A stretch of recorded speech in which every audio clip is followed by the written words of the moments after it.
Until a couple months ago, we'd never heard of him. And then the other day, virtually every tech company on the planet banned him.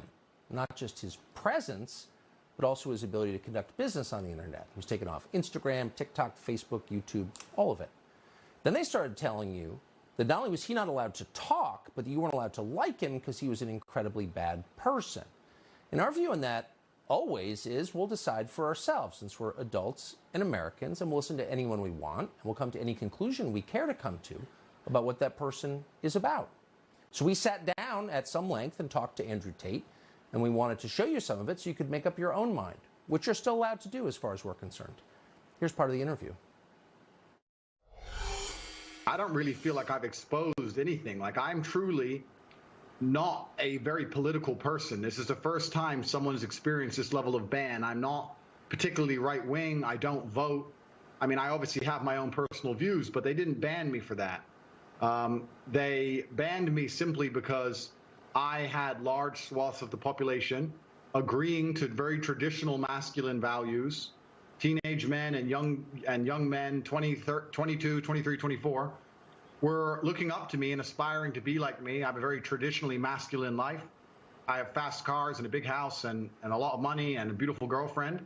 And they thought this was very, very threatening. And for some reason, they decided that it's better if they annihilate me from the internet and replace me with somebody who's more aligned with whatever they're trying to purport. Tell us what your message is to young men.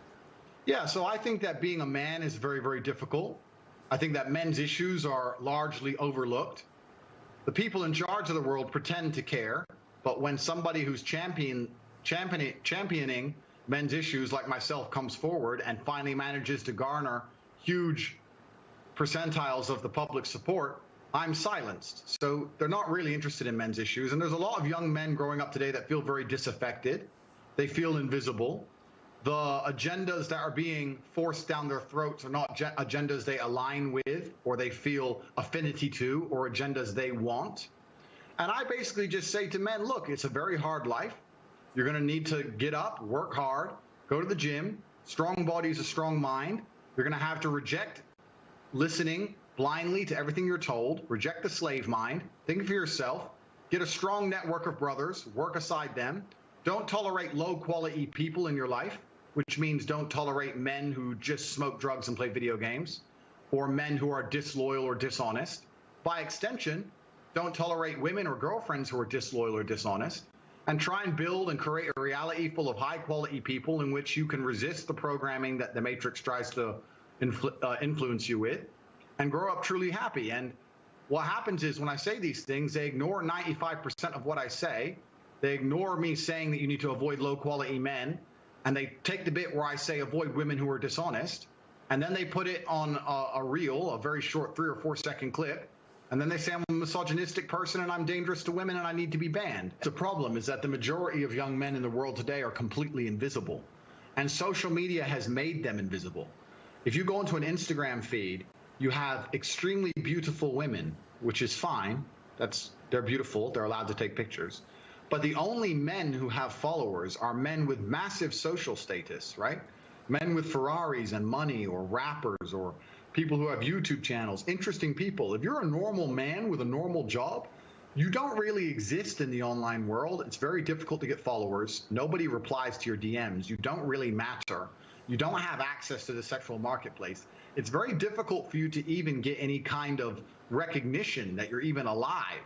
And a lot of men feel lost and lonely because of that. And I was championing to a degree their issues by saying to them, look, that is unfair perhaps, but that's the way the game works. You need to become a man of importance. You need to become a man of influence, or you're going to suffer the pain of being invisible forever. Here is how you do it. I wasn't trying to change the rules of the game. I was just telling the men how to win, because I came from nothing and I'm completely and utterly self-made. And I think the reason a lot of men are so depressed is because they feel invisible. They feel like the life is too hard.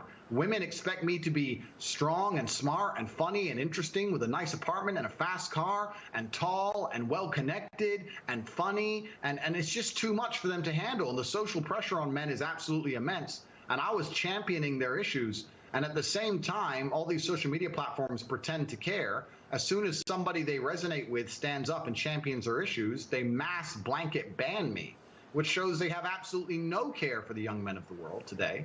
They think that by banning me, I'm just going to vanish and the young men are just going to go and start eating the gruel that they're fed on their YouTube feed. They don't want to read. They don't want to see transgender people wear makeup. They don't want to see that. They want to see a man who has a bunch of money and a nice life and some fast cars and is strong and is confident. They want an action hero. And that's something that large portions of the world still want to be.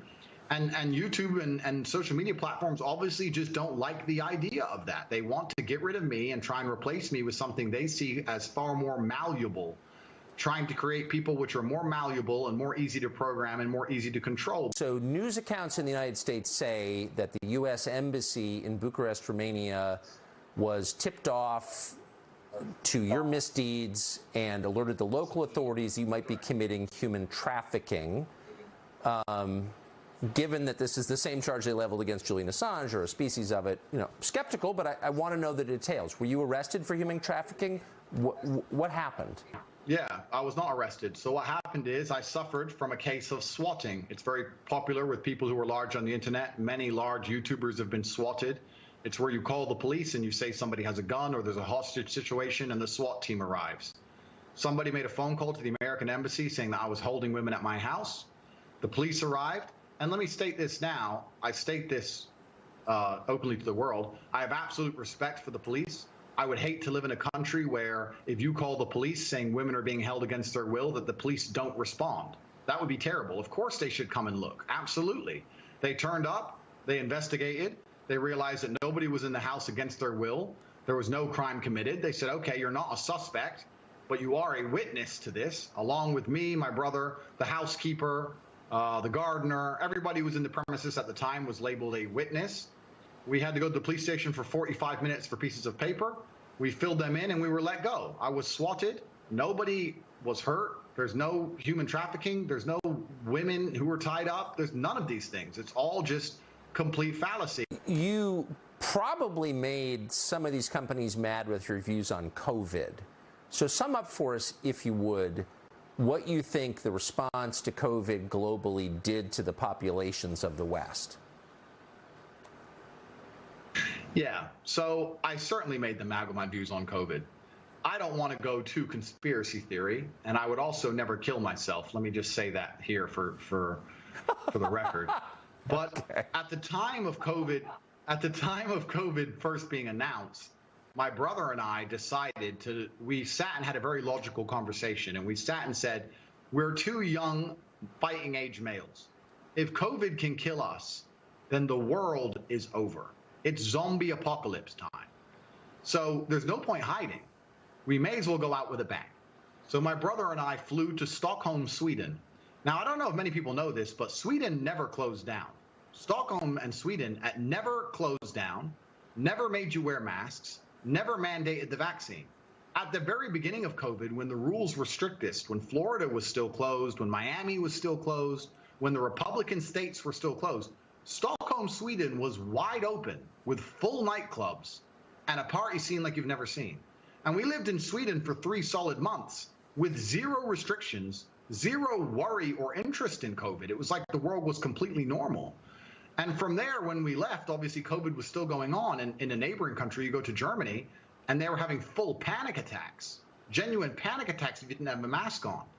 And it was just very obvious to me. I was like, I've spent the last 3 months ignoring this and I'm fine. And now I'm in Germany surrounded by panic attacks and endless masks. This doesn't make sense. And I told the truth on social media. I said, this is obviously an overreaction, the decimation of your income, the fact you can't go get a doctor's appointment for a genuine ailment or a genuine risk of cancer, for example, the fact that you can't see your loved ones in their final days. These things are far more destructive than the common cold. I think that what they're doing is unfair. I think it's a massive overreaction.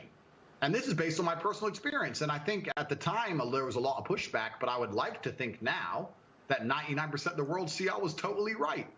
You know, it's kind of funny, Tucker. I'll tell you, when at the height of COVID, I used to say to my brother, how will people struggle with the cognitive dissonance when this is all over? Because COVID is still out there. Nothing's gone away. The thing that we were all hiding from is still right there, out there to get you. But now everyone walks around and they're not scared of it anymore. And I'm like, are people critical enough to analyze themselves and say, for a year of my life, I was deathly afraid of something. Now I'm exposing myself to said thing and I'm not afraid anymore. The media tricked me and I was a fool. But they're not. They don't even seem to self-analyze and go, I got tricked. They're just like, oh, okay, next thing. Hey, Andrew now. Like robots. It's mind-bending to me, truly. So I saw you compare the experience of rich people under COVID, you're one of them, to everybody else. What did you notice about that? It seemed like a two-tiered response.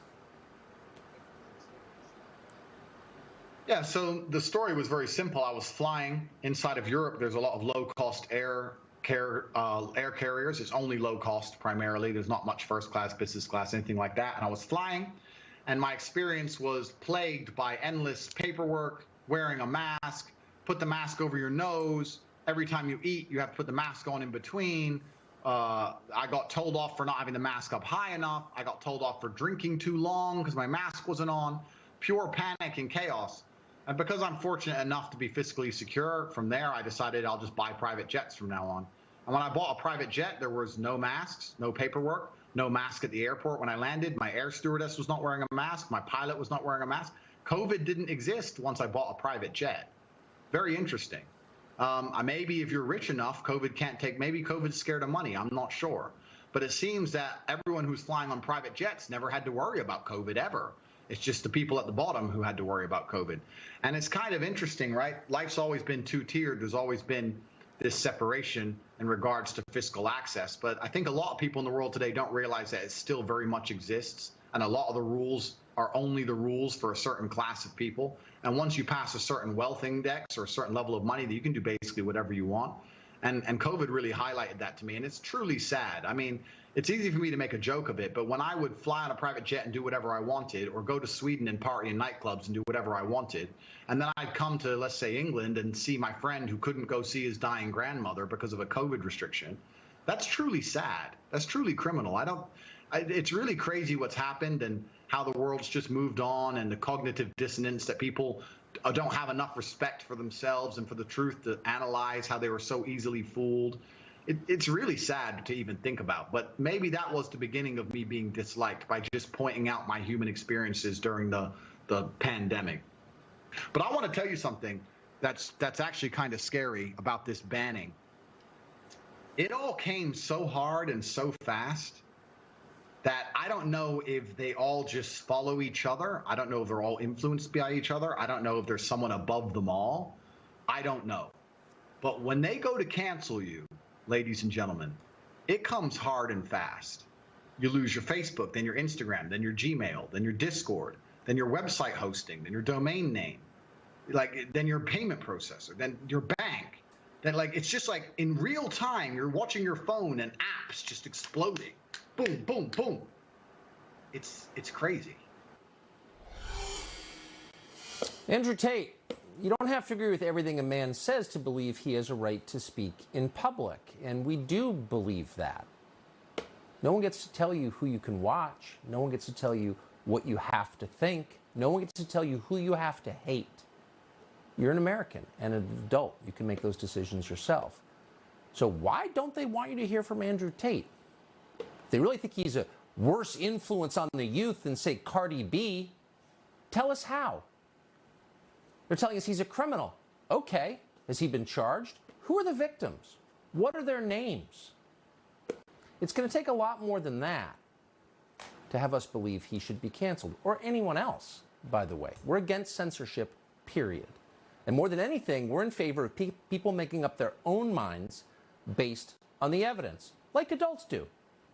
So if you're interested, you can watch the full unedited interview with Andrew Tate after the show on Fox Nation. Of course, Tate's not the only person who's being censored. Virtually everyone's being censored. The Pentagon now punishing service members for liking the wrong tweets.